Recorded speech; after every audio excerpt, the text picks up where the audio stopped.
So teachers are leaving education in mass exodus fashion. I can't say that I blame them. I'm happy that after 36 years of a fruitful, successful, productive career, my mother retired. It's just so much going on in today's world and in the classroom. Teachers have so many battles that they're fighting and undercurrents that have nothing to do with their actual job or the students that they teach. My name is JMEarley. I help individuals and teams achieve organizational and personal success. And this is Leadership Matters.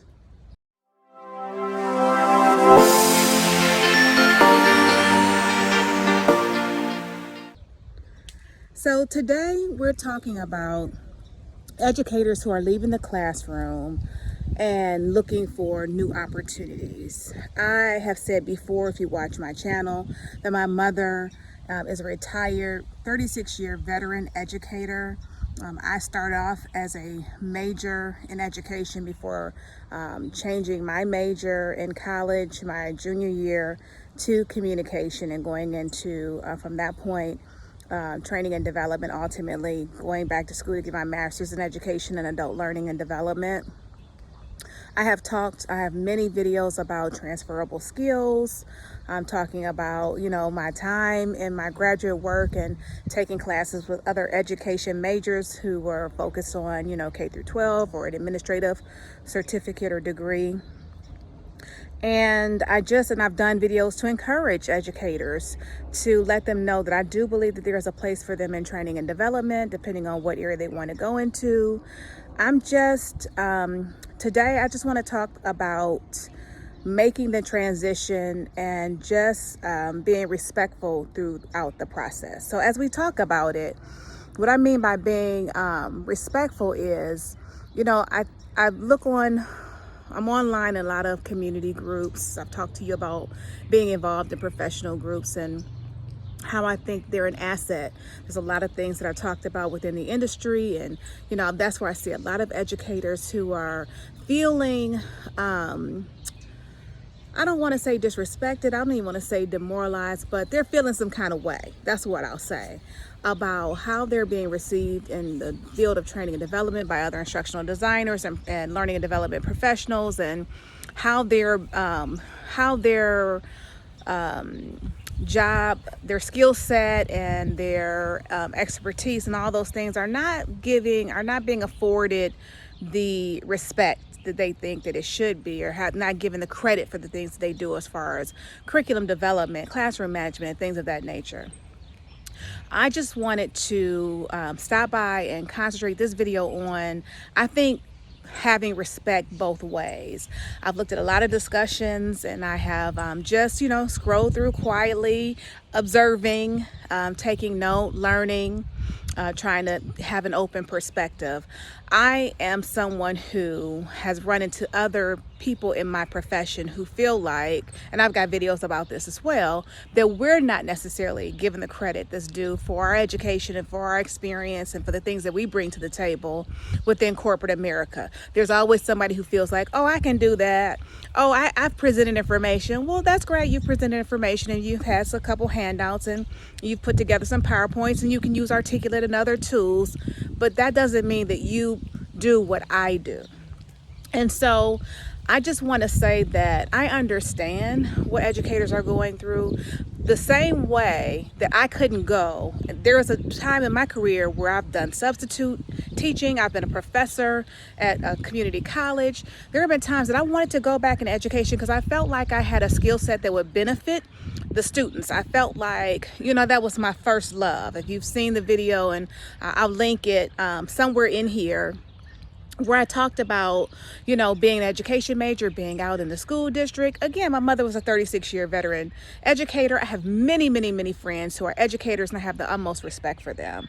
But I wanted to go back into the classroom and was not really given the time of day because of one very important thing. I was not certificated. I didn't have a certificate. I didn't have a license to teach. And so there is a difference between andragogy, teaching of adults, and pedagogy, the teaching of children. There is a difference between those two things. And while I do believe that educators No, we have transferable skills that work both ways. I don't think there's not a difference that I could not, the difference isn't insurmountable, I'll say, to teaching freshmen and teaching freshmen in college at a local community college or even at a university than there is teaching, high school students. I've done it. I've done both. But there are still things that are in place for a reason to make sure that people are fully prepared and have all the skills necessary to do the job of what they're being hired to do, whether it be a teacher or whether it be a trainer. And so I just want to be careful, and I want to remind us all that yes, they're to give grace to one another and to understand that everybody's job is hard, whether you're working with adults or you're working with kids, or everybody has things that they have to deal with, whether it's corporate America and people not really necessarily, depending on your organization, taking what you do seriously, just finding that it checks a box or that it's necessary or what have you, but not really fully understanding what it means to be an instructional designer, what it means to infuse your programs with adult learning principles, or the 1/3, 2/3, or how to ensure the transfer of training to make sure the job is done. And everything, you can't throw training at everything. Some things are not, an education or capability issue. Some of them are an incentive issue. Some of them are whether or not people really understand the expectations that have been set forward. Some of it is, if do they really have the tools they need to do the job? It's not that they don't want to do the job, or they don't have the behaviors to execute the job. They don't have the tools. So I just wanted to say, and if you have, I have a lot of educators who are looking to transition into training development who watch this channel. Go ahead and put some comments in. This is a place, my channel is a resource. I don't know everything. I haven't had every experience. All I'm doing is sharing with you what has transpired in my 20 plus years in this industry. It doesn't look like everybody else's. There are some things that I'm great at, and there's some things that I'm not great at.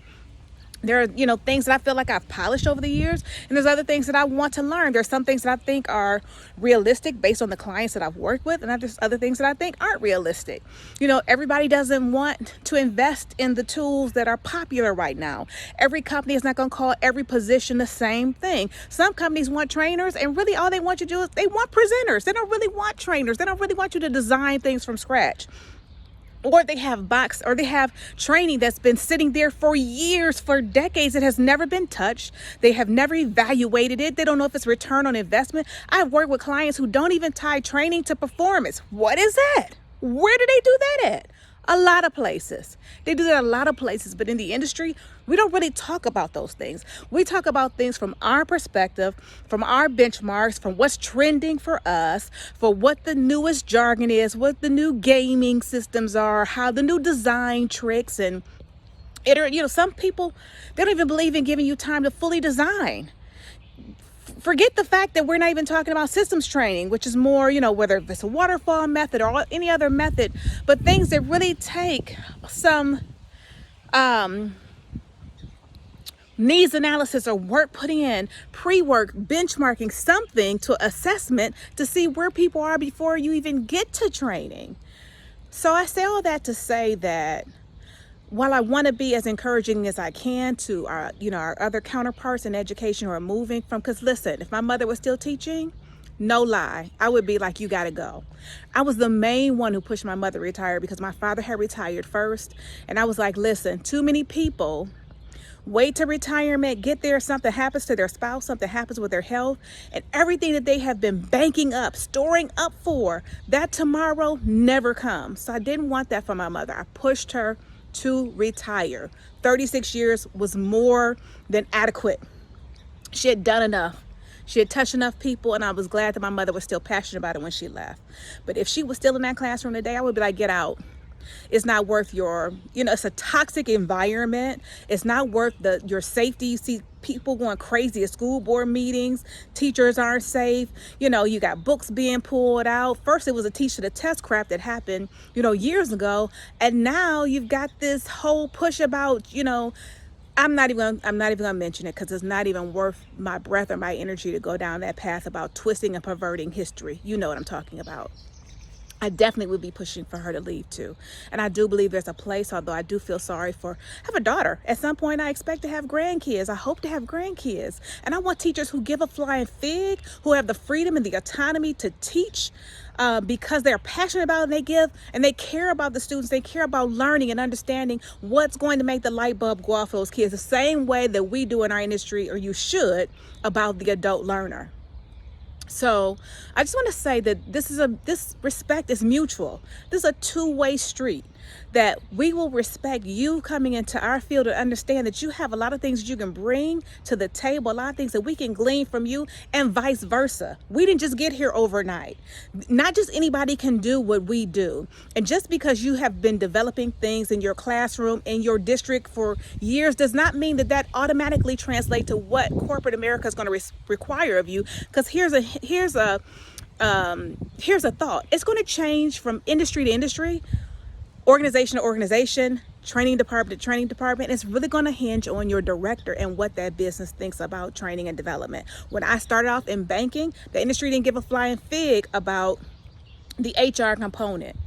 They cared about the money generating, the revenue generating parts of that bank, commercial banking, things of that nature, your operations, who are going to open up all of your accounts and generate funds through that. So they didn't really care about the human capital. It took us and our other HR colleagues to really explain to them the money they put into onboarding and training and all that, and how that rotates out the door.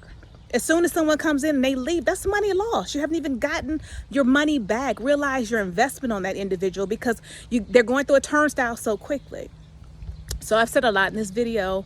My main point coming on today was just, there's a lot of discussions going on, and I think that we all have to be open-minded right now, open-minded and being helpful. You know, you get to the top of the mountain so that you can reach back and help somebody who's in the valley. That's the whole purpose of this thing called life, of our journey.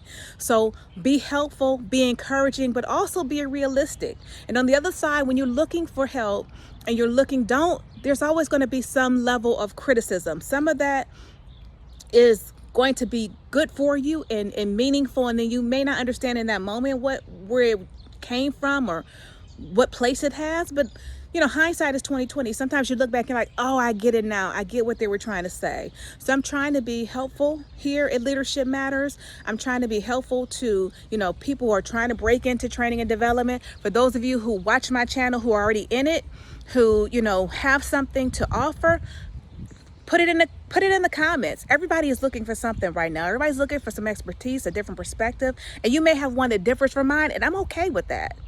But I just want to say that I've read a lot of things and on a lot of, you know, professional social media networks. I don't think it's necessary to name names, but I mean, you probably know, where we get siloed, where you have a bunch of, you know, teachers who are trying to transition out, who they're encouraging each other, and they feel like, you know, people in our profession haven't been helpful. But I also want to say that in our profession, we have standards just like you have standards. If I wanted to go into a classroom right now, guess what? A board of education would not hire me because I don't have a certificate. I don't have licensure. You know, barely even on the college level, and if you don't have a degree in what you're teaching, and that's all understandable. I'm not saying it's anything unreasonable about those expectations, but if you don't have it, they don't want you either. So understand, you've been doing a lot of things for a lot of years in one venue. That doesn't mean necessarily that without giving you an opportunity to show that you can do it in that environment, it doesn't necessarily mean that even though the skills are transferable, that it will transfer, that you will be successful in that environment. It's completely different. Just my thoughts. So thanks for watching. If you found the video valuable, go ahead and give me a thumbs up. Don't forget to hit the like and subscribe button. The like is important because apparently with this algorithm thing, that's what gets the video out to more people. If you know people who you think will benefit from it, go ahead and hit the share button. You know, I don't have a problem with that. With you sharing this information. For those of you who have already shared it on LinkedIn and other places, I really appreciate that. Thank you so much. And I appreciate it not because I'm trying to necessarily grow my channel, but because I do this for a reason. You know, I have my own company, my own projects, but I do this because I want to be helpful, and I believe this is a part of my purpose. I'll see you guys in my next video.